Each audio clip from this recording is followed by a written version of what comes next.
The stage is set. Your Spurs will be taking on the Portland Trail Blazers. But are there any concerns or things we should worry about on the Portland side of the court?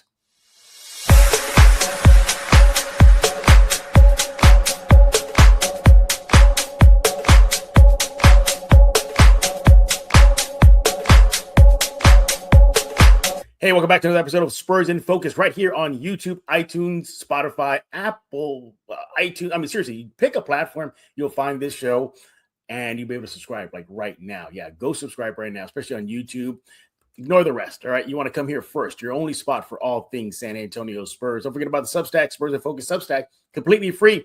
Our guest is buying the first 100 subscribers. Yeah, if you click subscribe on there, he's gonna get the bill. So you want to take advantage of that right now. I am Jeff Garcia, longtime Spurs writer in San Antonio. Glad to have you back. What are we talking about today? Obviously, Spurs Blazers, right?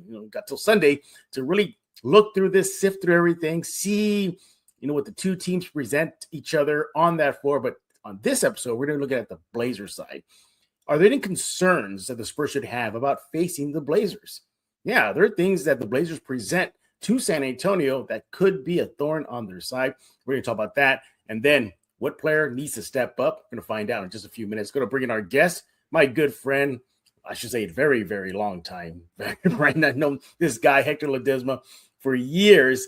He is back, everybody. Hector, thank you for joining us here in Spurs in Focus. You want to follow him on X at Hector Ledesma TV. He writes for Clutch Points, and he does so many things. I lost track, man. I mean, I hear Clutch, KLRN. I mean, how do you handle it? Good question. But hey, that's better than the alternative, right? You just figure it out. Yeah, you just figure it out how to get it done. But yeah, man, always great to be with you, Jeff. Thank you. No problem. No, thank you for taking time out of your schedule to join us here. Again, he's going to brag about what he's doing when it comes to Spurs coverage and why you should follow him on X in just a few minutes. Hector, the stage is set. You got Spurs, we got Blazers.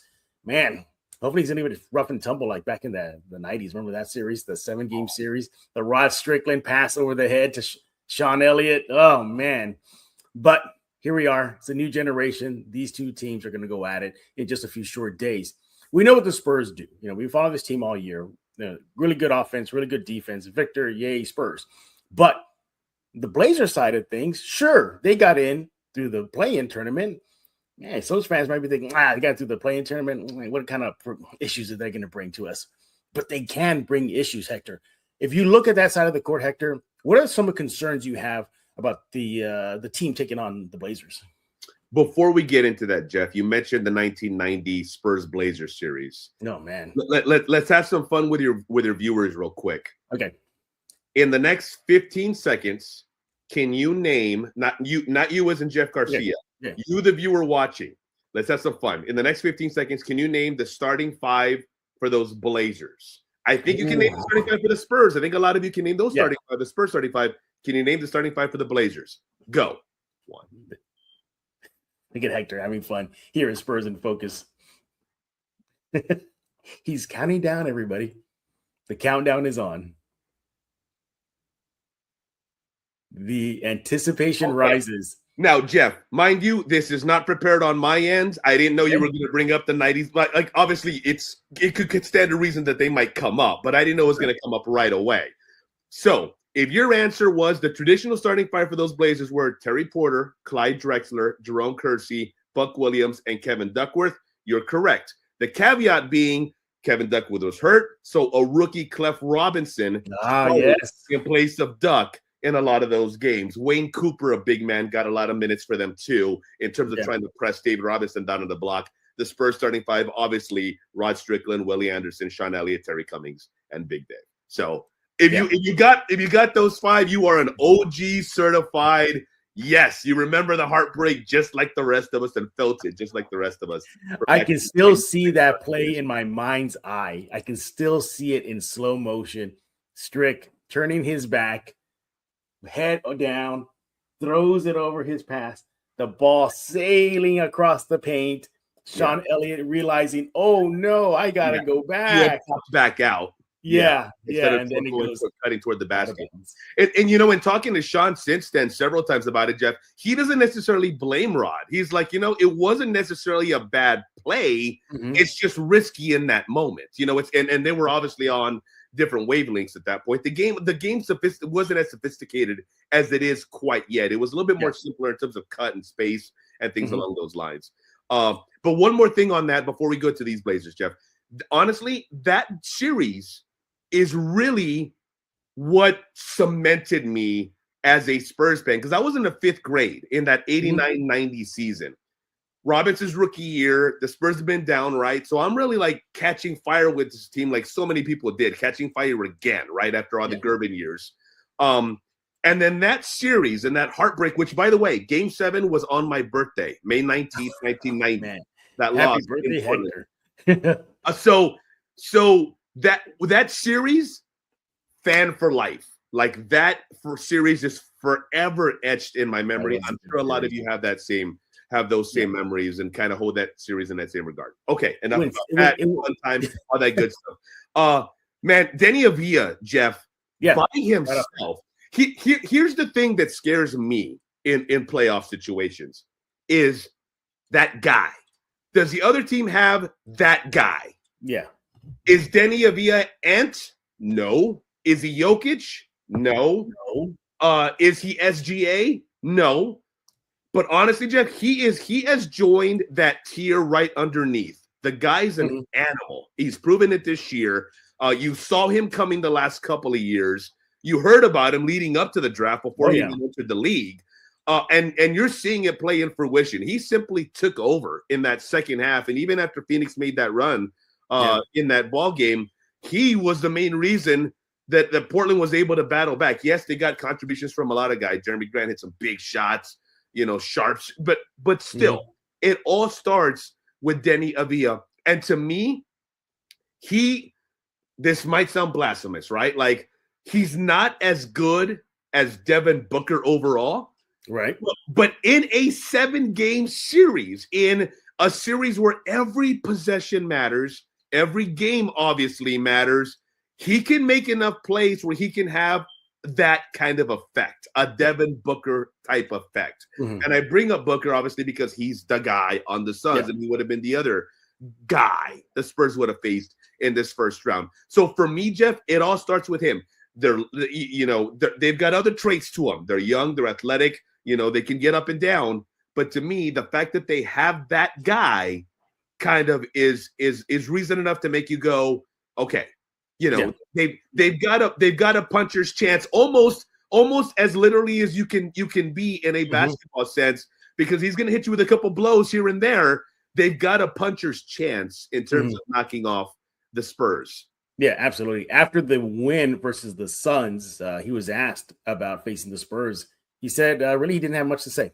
He said, I don't have nothing to say about the Spurs right now. Yeah. So they're a great team. It's we're gonna play, we're gonna compete. What you'd expect them to say, what you want him to say. Well, here's something interesting. This season, in the games that he faced the Spurs, he averaged a little over 30 points per game. Yeah, but Victor did not play in any of the games. None of them. Yeah, none of them.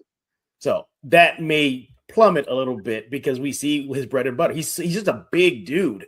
He can get into that paint and body you and bump you off. I suspect he may try to do the same with Victor, body him, bump him off his balance there and try to go for a score. But we all know Victor is a human eraser. He'll probably take care of that. I expect Denny's numbers to drop a bit from his regular season averages in this playoff series, but he'll still light it up for San Antonio. Let me ask you something. Do you think, obviously, Victor is there. Yes, I get it. But outside of Victor, do the Spurs have anybody that can match up defensively against Denny?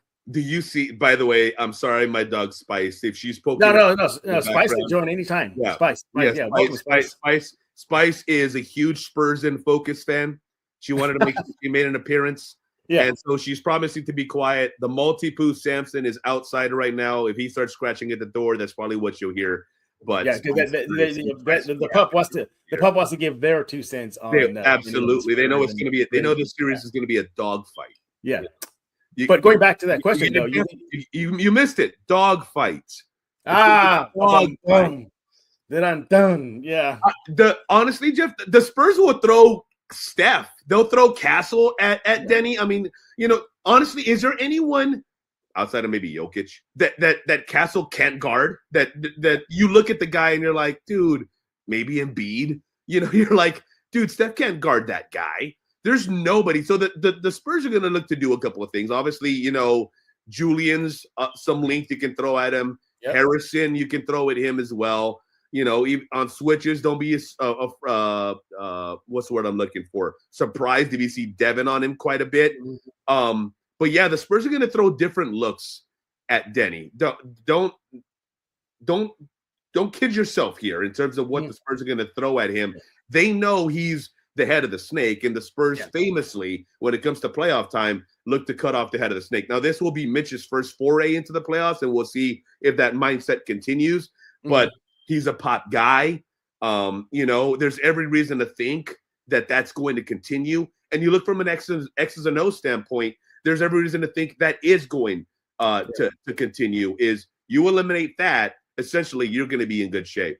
Absolutely. Hector, for me, I want to say concerned. I'm just more intrigued about the Blazers' length, athleticism, especially at the swingman / guard spot. Now, the Spurs have a three-headed monster with Harper, Castle, and Fox. They're going to be an issue for Portland, but Portland can contend with some pretty good defensive guys out in the perimeter. Thibault, Holiday, Sharp. That's a lot of length there. I could see them trying to really disrupt passing lanes, really get up on these guys, use that length to try to disrupt any type of rhythm that the Spurs guards have. As a matter of fact, Hector, this past regular season, I should say, when it came to steal percentage, the Blazers were 18th in the league at 8.3 steal per game there. And if you look at their last 5 games before the regular season ended, they went up 1 to 7th in the NBA, 9.8 steals per game. They're going to create a lot of second chance opportunities using that length, athleticism. I think this would be a good test for the Spurs guards. What do you think? No doubt. I mean, you mentioned Shaedon Sharp. Yeah. Drew Holiday. To me, Jeff, he's how do I put Drew Holiday? Like, if he's on a title contender, he scares the heck out of you. Yes. Right? Like he's the guy that in a tight game of a championship series, he's the guy that hits a big shot or comes up with a big steal down the stretch. In this role, obviously you'd rather have him than not. Yeah, for sure. But I think in what the Spurs got to worry about him more in this series is just kind of his defense. How much can he change? Can the Spurs not allow him to really get in and dig in and not change the series defensively? Yeah. But otherwise, on those wings, I mean, there's Scoot Henderson, right? Obviously, he hasn't so far, he's not the guy that I think people thought he might be going right after Vic in the draft, right? But that doesn't mean he didn't have a good season. You look at his production, pretty good over the course of the season. Nothing to sneeze at, right around 14 points per game. You don't play a whole lot, 2 quarters essentially worth of action, but still that athleticism can catch fire. Jeremy Grant, I think, is going to hit big shots for him. I think, and then you have DC down low, right? Like Klingon, I think to me, Klingon is kind of, he can be a problem in terms of when a game bogs down. If you're the Spurs, though, for all this talk about, slowing it down and you got to play better in the half court and you got to be able to get your shots, all that's true. But I think in this series, at least, the Spurs are going to still continue to try to run, and that helps negate guys like Klingon, Robert Williams, things along those lines. And so I think for me, that's going to be the key in watching that chess match. Do the Spurs settle into an area where the Blazers' length and athleticism on the wing and then size inside is able to bug them? Yeah, absolutely. So I think this will be a good early test in this tournament for the guards, because you talk about the head of the snake. Obviously, we know that's Victor, but if there's a co-head of the snake, it is that trio of guards that can be an issue for opposing defenses. Hopefully, the Spurs can handle that. We're talking with Hector Ledesma. He's with Clutch Points, so many other spots. He's going to talk about that in a few minutes. Follow him on X at Hector Ledesma TV. 3, 2, 1. All right, so we're talking about Spurs, Blazers, and we're kind of looking at any concerns, issues that the Blazers can present. Now, after the win versus the Suns, Holiday spoke about facing the Spurs. Yeah, he acknowledged Victor. I think this time, I think that's just a given. But he did say for the Blazers, their key is going up against them on the defensive end. He feels it could be an issue for the Spurs defensively. Now, let me give you some stats here. Put it here on your screen, everybody. Hector, can you see that? Yeah, I can. All right. You look at some of their numbers. This is overall for their entire season there. Let's get us in camera there. Oops. That a little too small for you there? I'm okay. I can see it. Okay, perfect. You look at some of the defensive numbers, not too shabby. They're not horrible. Not horrible whatsoever. Anything stand out there for you when you look at those numbers? These are the Spurs defensive numbers, correct? No, these are the Blazers defensive numbers. They're sprinkled in there. Well, I'll start it off here. Look at that offensive rebounding, second in the NBA, 14.1 per game. So they definitely generate those second chance opportunities for themselves. And look at the Blazers again. Mentioned 18th in steals, 8.3 blocks. They're up there, top 10 team there, 5.5. Defensively, I think that's the biggest concern the Spurs could have is that, hey, this is not a chump team on that side of the court. They're going to bring it defensively. What do you think? So the Blazers give up 46 rebounds per game? Or do they grab 46 rebounds per game? They grab 46 rebounds per game. Yeah. Gotcha. Yeah. These are just Blazer stats across the board. Yes, across the board. Not just defense, but across the board. No, across the board, yeah. I got you. So you can see the defensive numbers within this, yeah. Gotcha.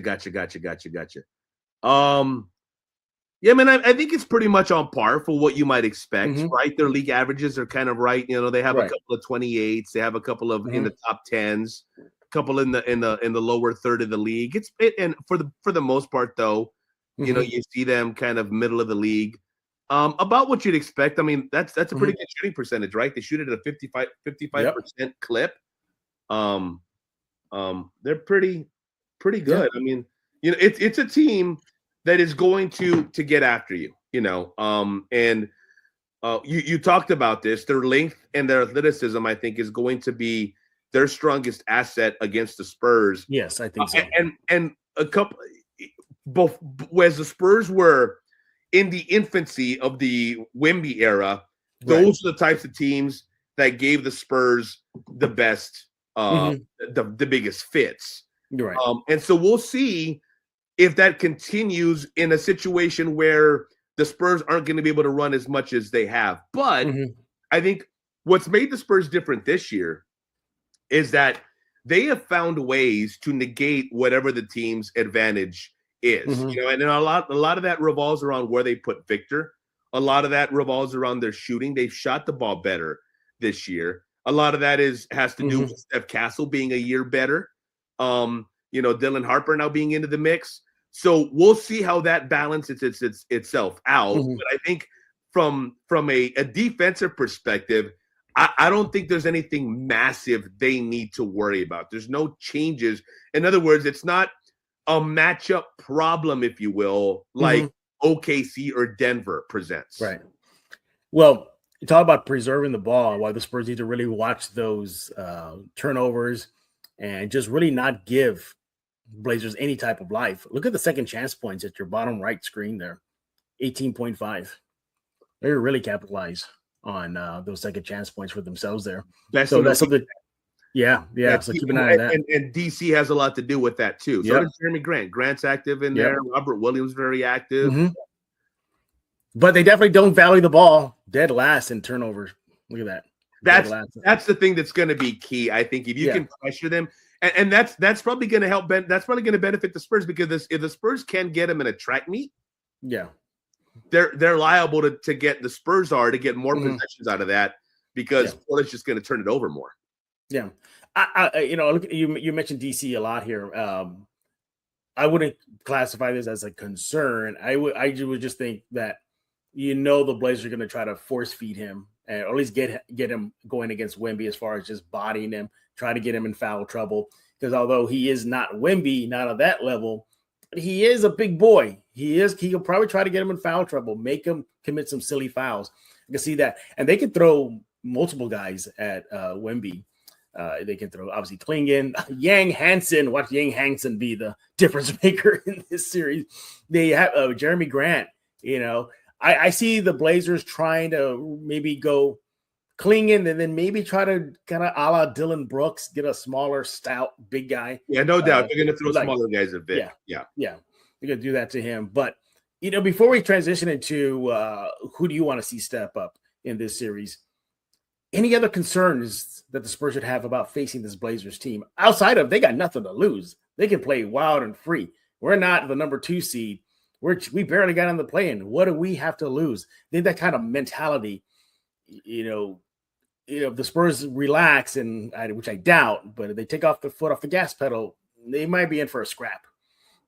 No, honestly, Jeff, I think I'll be honest. Of the 4 possibilities, Phoenix, Portland, Golden State, Clippers, I think this is the Spurs' best matchup.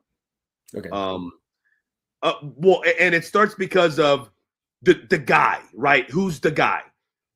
Of these 4 options, which guy, for as much as I sang his praises, and rightfully so, of these 4 options, which guy would you least or would you most want to face? Yeah. Steph Curry, Kawhi Leonard, Devin Booker, Denny Avila. Yeah, I got it. Right? I see where you're going with this. Right? Yeah. Okay. So there's that.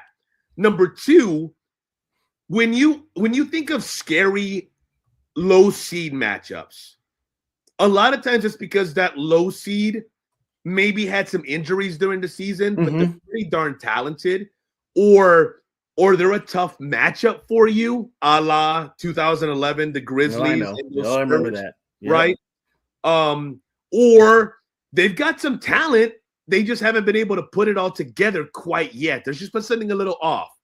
Or they're maybe aging a little bit, and so that age kind of caught up to them a little bit at certain parts of the year, and so that's why they won, 48 games instead of 58, right? Like, I don't see any of that in the Blazers. The Blazers are just the best way I can put it, and this is meant as no disrespect because they're in the playoffs as the 7th seed. They're another low tier Western Conference playoff team.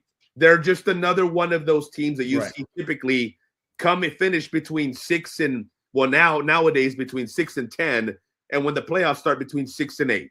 They're that kind of your typical team.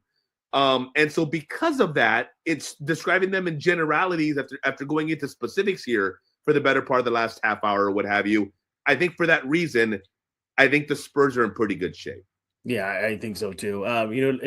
If the regular season is any type of indication, could be competitive. The Spurs did win the series 2-1. Both were about 10-ish win. That was kind of the gap there.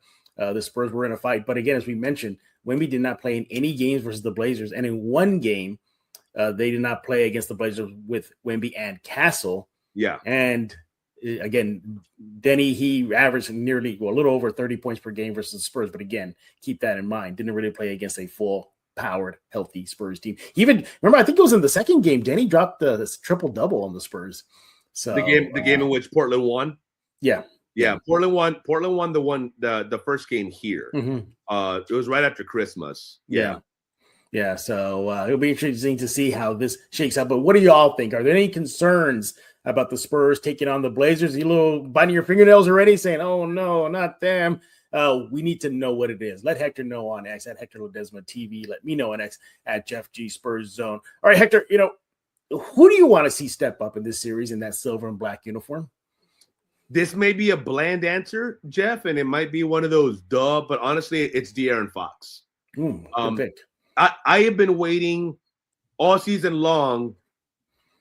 Let me step back. Waiting is maybe the wrong word.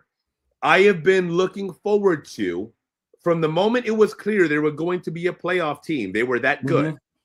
I've been looking forward to, I wonder if De'Aaron Fox is going to hit that next gear in the postseason. That is something I want to see because I think he can do it without taking away from Vic and without really stunting Steph's game. And so when he scores 25, Jeff, the Spurs are almost just about unbeatable. Oh yeah, for sure. So to me, it's if he is that guy in the playoffs, they're going to have no problem with Portland. And if he's that guy in the playoffs, they're going to threaten OKC, and they're going to threaten to win the whole thing. So to me, he's the starting point because, Vic is Vic. And at this point, Steph is Steph. Steph is nearing the point where in a couple of years, we could be Steph. Steph is on his way to becoming like a walking triple-double. Sure. Yeah, absolutely. Steph is on that trajectory. That is where he is now. And so what he's going to give you night in and night out. What De'Aaron gives you every once in a while is, yes, he'll give you those 27-point games, but he also give you the 12-point games, right? And so more 27-point games. And now he's getting a lot of those 12-point games, not only, this has happened sometimes, but not only because he's missing a bunch of shots and he's not playing well, he's doing it because he's deferring. Mm-hmm. Okay. Yes, still find your flow still find your offense within the flow of the game, but also still at the same time be more assertive. Take over more possessions. Take the shots, when you could give it up to somebody else. Things along those lines. I think if we see that De'Aaron Fox in this series, it's game over. If we see it in these playoffs, the Spurs have an outstanding shot to go far. Oh, yeah, absolutely. In his career versus Portland, 26 games played, 21.7 points per game, 6 assists, 4.5 rebounds, again, in his career versus Portland. So he definitely loves seeing that black and red jersey on the other side of the court there. For me, I did have Fox at the top of my list. I did. I got to see if there's a playoff Fox. That needs to come out. Man, I'm going to go with this guy. Devin Vassell. Yeah. I'm going to go with Devin Vassell. I think because of the length, athleticism, defensive versatility, just the versatility that the Portland has on that roster, I think the Spurs Vassell could be a good counter to that. Just as much as that could be a problem for the Spurs, Vassell's length, athleticism, defensive mentality, ability to knock down the mid-range could be a problem for the Blazers. I think he is flying under the radar right now if you're on the Portland side of the court right now, because obviously focus on Wemby. Yes, we get that. We and all the triple-headed monster, Fox, Harper, and Castle, they get that, right? They understand that. But this guy, I think more often than not, he gets kind of slept on, and next thing you know, he has 20 points, right? And we're in the third quarter already. I'm gonna go with Devin Vassell. I like to see him step up versus the Blazers. What do you think? I think when you think of the term X factor, that's, you always hear it, right? Who's the X factor for this team? Who's going to be the X factor if they win? Devin Vassell is the epitome of the X factor. Absolutely. For the Spurs, because we talked about how Vic is Vic, Steph is Steph. And though De'Aaron fluctuates, De'Aaron's still De'Aaron. He's going to be on the court in the waning moments. He's going to have big possessions throughout the game. He's going to hit a big shot or two, hopefully more, hopefully several for Spurs fans throughout what they hope is a long playoff run. Devin Vassell, though, can be that guy who gets you a 20-point effort, a 24-point effort in a big Game 4 win on the road, right? That's Devin Vassell. You go into a Game 3, maybe not necessarily this first-round series, maybe this first-round series, but you go into Game 3, tied at 1, and he gets you a 26-point, 8-rebound, effort in which he hits 5 threes. He helps you he puts up that kind of an effort to help you take a 2-1 lead on the road. That's Devin Vassell. He's got that kind of ability. So I completely agree with you in terms of him being big as well. Yeah. So for me, I got Devin Vassell. That gentleman seeing your screen, Mr. Hector Ledesma, he has Fox. But what do y'all think? Who could be that guy that needs to step up? Let Hector know on X at Hector Ledesma TV. Let me know on X at Jeff G Spurs Zone. Hector, before I let you go, what you got? Spurs in a sweep? You think it's going to happen? 4 games and Portland's out? Okay. I tend to be more conservative with these things. I don't know. Setting the stage already for himself. I'm setting the stage because a lot of fans are going to be mad at me. You might you might not remember this because I know you talked to a lot of different people over the course of a lot of different shows leading up to the Spurs semifinal of the NBA Cup against or not the semifinal, the quarterfinal against the Lakers. I said, Jeff, I think the Spurs might win, but I think I'm going to go with the Lakers just because it's in LA and that's the way they get, we'll just leave it at that. And I don't think it says anything long term for the Spurs, but what have you. I went more conservative. And the Spurs obviously proved me wrong then, right? Ended up going to the Cup final after beating the Lakers and the Thunder. I am going to be conservative again. First trip into the playoffs, young. I can see the road rocking them a little bit. Mm-hmm. I'm going to say Spurs in 6. Ooh, interesting. I think Portland. I think Portland gets 2 in this series. Whether it's both at home, like when they're home in Oregon. Yeah. Whether it's both in Oregon or any combination of they bite the Spurs in game 2, or they catch the Spurs maybe napping a little bit in a game 5 in which the Spurs could have closed it out. Yeah. How either one of those I could kind of see happening. So I'm going to go Spurs in 6. I'm going Spurs in 5. I think the road will rock them a bit. I think I can see them, especially that game 3. I think that game 3, they're going to be like, "Whoa, this is not the Frost Center. This is not it. This is a Blazers team, home court." And now, at least in that's that game 3. So I can see the bright lights, the pressure on them, especially if they're up 2-0. If they're up 2-0, that mounting pressure of close them out could really get to them. I doubt it, but it is a young team for the most part. So, but ultimately, I think the Spurs drop 1 game in Portland. They rebound from that loss that I predict in Portland, and then they just take care of business and wait the next round. But should be an interesting game. I think the Spurs are in for a scrap. I don't think it's going to be as lopsided based on regular season. I know Wemby didn't play, but man, this Blazers team, they look like they got a bunch of dogs on their team. Yeah, they got guys who can play. Yeah. I just don't. I think Denny, though, is their only guy. Yeah. Well, maybe Scoot has this type of talent, but in terms of right now, that's the issue with them, I think. Denny's the only guy that scares you individually. Yeah. And I think because of that, the Spurs will carry the day. And I'll be honest, this Spurs team 2 years later, like what we project this Spurs team's going to be 2 years from now, this Spurs team 2 years later against this Blazers team, I think it's a sweep. Oh, yeah, for sure. This Spurs team, though, as in its current form, young, first trip to the playoffs, let's see. I think I'm going to give Portland a couple of games. All right, well, there you have it. That is the prediction from Mr. Hector Ledesma. Let him know what you think about that and all he had to say about the Spurs-Blazers series on X at Hector Ledesma TV. Hey, Hector, we've been talking about you doing so many things, wearing so many hats from Clutch Point, Killer, and all that good stuff. What do you got cooking, man?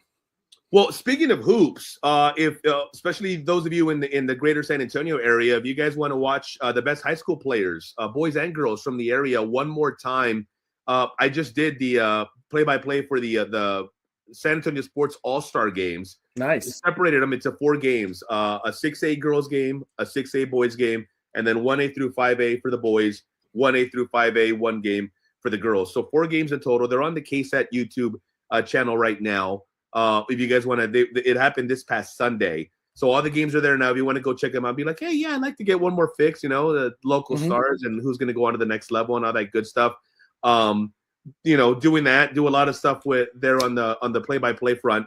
You mentioned Clutch Points, write for them, articles daily, feature video reports on the social media channels and the YouTube channel as well. You mentioned the Twitter handle, Hector Ledesma TV, KLRN news updates, and then do a lot of stuff for Flow Sports as well. For those who might not be familiar, it's a national digital broadcast company that does broadcasts from all throughout the country. It's funny, I've gone to Florida to broadcast a tournament that included Incarnate Word. I've gone to Dallas to broadcast a tournament that included UTSA. Yeah, so it's kind of funny the way things worked out. They also cover some college football for them too, high school football when that comes around on KCWX TV as well. But all that good stuff going on. So yeah, just trying to stay busy. And right now the Spurs obviously kind of taking center stage. If you look up the definition of busy in the dictionary, you probably see this guy's face. Seriously, did you hear all that he does? I don't know how he does it. And he's a family man. He's a father. He's a husband. Hector, I seriously, did you invest stock in Red Bull and Vibrant pills and stuff like that? I'll sleep later. And he's a pet owner. Look at that. He does. Yeah. It all. Spice is giving up on trying to make another appearance. I think she's like, Dad's not going to pay attention to me anymore. I'm going to go out. Exactly. And I'm surprised Samson hasn't been making a ruckus trying to get back in here, but he's outside somewhere. Yeah. He's getting ready for the series, man. He's limbering up, stretching out. He's all right. Later on, we'll do some. Well, the three of us will do some scout work together a little bit. There you go. He is Hector Ledesma. Again, he is on X at Hector Ledesma TV. Follow him right now. It's a great follow. I suspect he'll be back as the playoffs can roll on, hopefully for a long run for the Spurs. Hector will be here on Spurs in Focus. Hector, thank you for taking time out of your busy schedule. We appreciate you. Thank you again for making an appearance here with us. Everybody else, we thank you all for making Spurs in Focus your first and only spot for all things silver and black. Seriously, come here for your Spurs stuff, everything you need. Get your fix right here at Spurs in Focus. Don't forget about the Substack. As mentioned in the intro, Hector is buying the first 100 subscribers. Seriously, you hit subscribe, that bill goes right to Hector. So deplete his bank account, man. Hit that subscribe button. Completely free. Thanks to Mr. Hector Ledesma. Go there right now, Spurs in Focus Substack. And, of course, here at the show on YouTube, iTunes, Spotify. Hector, this is how crazy it is. YouTube Music, it's on there. Seriously, I didn't know YouTube Music has pages dedicated to podcasts. Apparently they do. Oh, wow. So, cool. Yeah, they do. So it's on there. Pocket Cast, Spotify's mentioned. Yeah, no excuse for you to not subscribe to Spurs in Focus. We'll be back tomorrow as the Spurs Game 1 playoff series versus the Blazers right around the corner. So for Mr. Hector Ledesma, I am Jeff Garcia. Now you're in focus with Spurs in Focus.